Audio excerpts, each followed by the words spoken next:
Welcome top news today. A burst of public acrimony across Capitol Hill on Tuesday exposed how much negotiations on immigration and border security have been set back since President Trump's use of a vulgar expression during a meeting on the issue. Under intense questioning from both Republicans and Democrats on the Senate Judiciary Committee, Homeland Security Secretary Kirstjen Nielsen confirmed that the president had used tough language in the meeting Thursday. At the same hearing, Sen. Lindsey Graham RSC, who had joined Sen.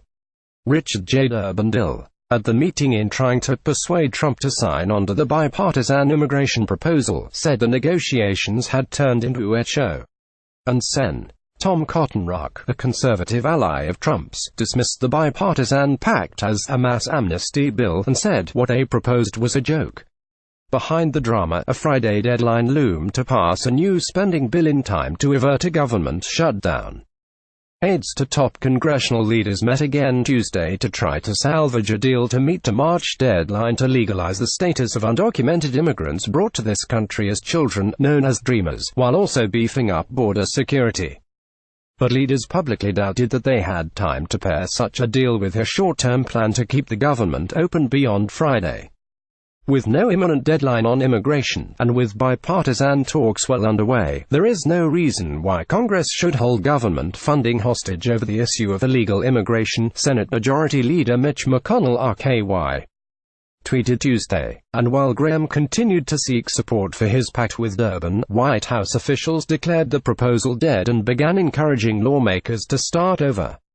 Aides to leaders from both parties and both chambers gathered Tuesday in the office of House Majority Leader Kevin McCarthy RKLIF to keep negotiations going. In addition, the White House continued to seek a vote on a separate, conservative proposal floated last week by two immigration hardliners, Reps. Bob Goodlatte RVA and Mark Meadows RNC, according to Trump's Legislative Affairs Director, Mark Short.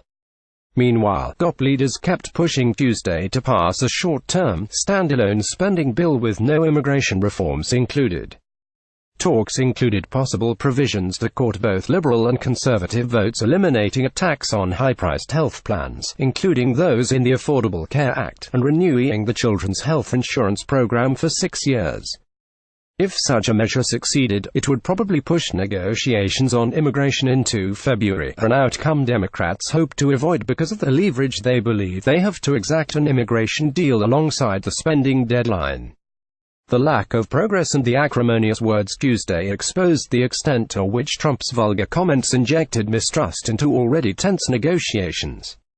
Homeland Security Secretary Kirstjen Nielsen testifies to the Senate Judiciary Committee on Tuesday.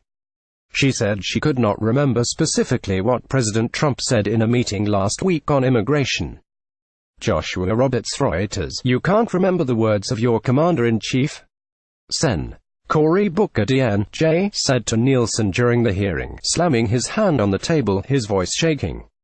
"I find that unacceptable." Durbin began his questioning of Nielsen by saying, "I hope you remember me. We were at 2 meetings together last week." He asked her to clarify what kind of language Trump used. Let's see," Nielsen said. "Strong language, there was. I apologize, I don't remember a specific word." She added that general profanity was used by several attendees. "Did you hear me use profanity?" Durbin asked. "No, sir, nor did I," Nielsen said, adding that Graham had used tough language in response to Trump. Later, Graham detailed how Durbin had phoned Trump around 10 a.m. Thursday to let him know about the bipartisan breakthrough. Graham said he and Durbin then made arrangements to meet with the president at noon. "So what happened between 10 and 12, Graham asked Nielsen. "I don't know," Nielsen replied. "I don't either, and I'm going to find out," Graham said. He credited Trump for hosting lawmakers the previous Tuesday and encouraging them to present a bipartisan deal. "Tuesday we had a president that I was proud to golf with, call my friend, who understood immigration had to be bipartisan," the senator said, adding later, "I don't know where that guy went, but I want him back." Graham blamed hardliners on Trump's staff, not the president, for sinking a potential bipartisan deal. "We cannot do this with people in charge of the White House who have an irrational view of how to fix immigration," he told reporters.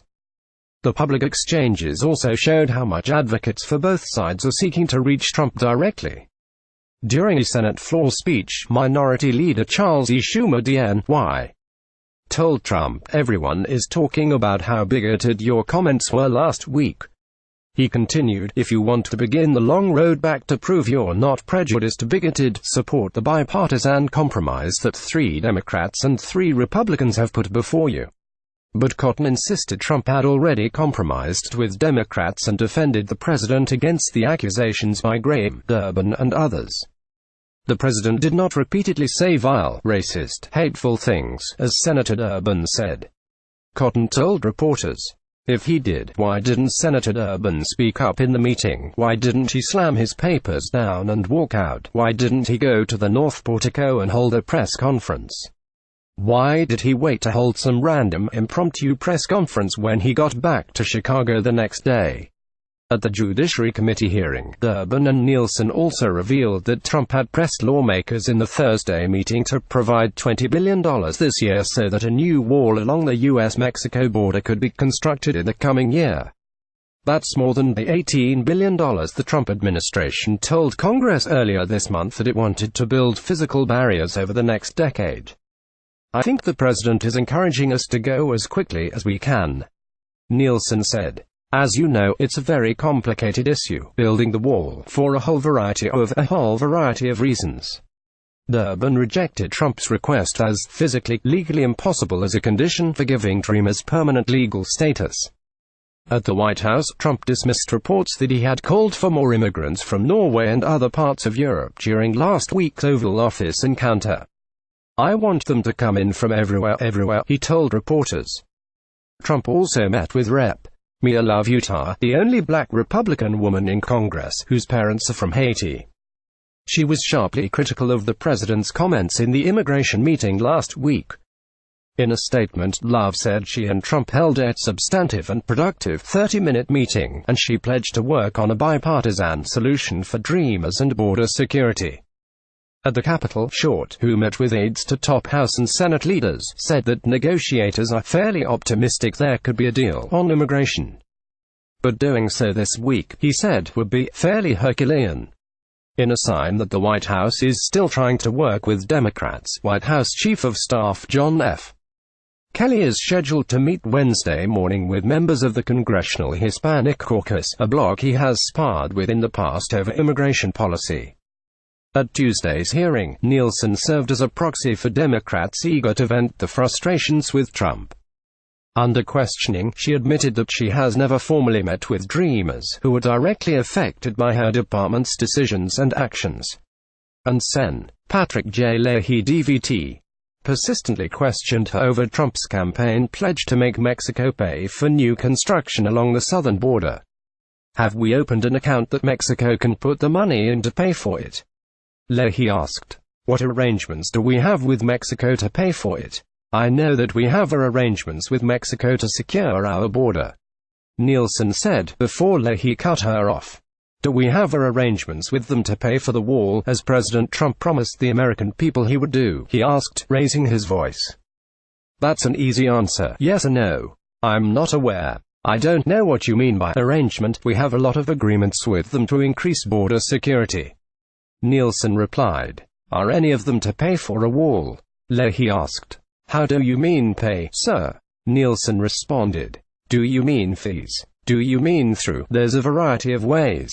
"Well, usually when something is paid for, you pay for it with money," Leahy said. Nielsen did not directly answer the question about a bank account for Mexican border wall deposits. "My priority is to increase border security and to build that wall. That will work," she said. "That's my priority, sir. That's what I'm focused on." Josh Dorsey, Mike DeBonis and Erica Werner contributed to this report.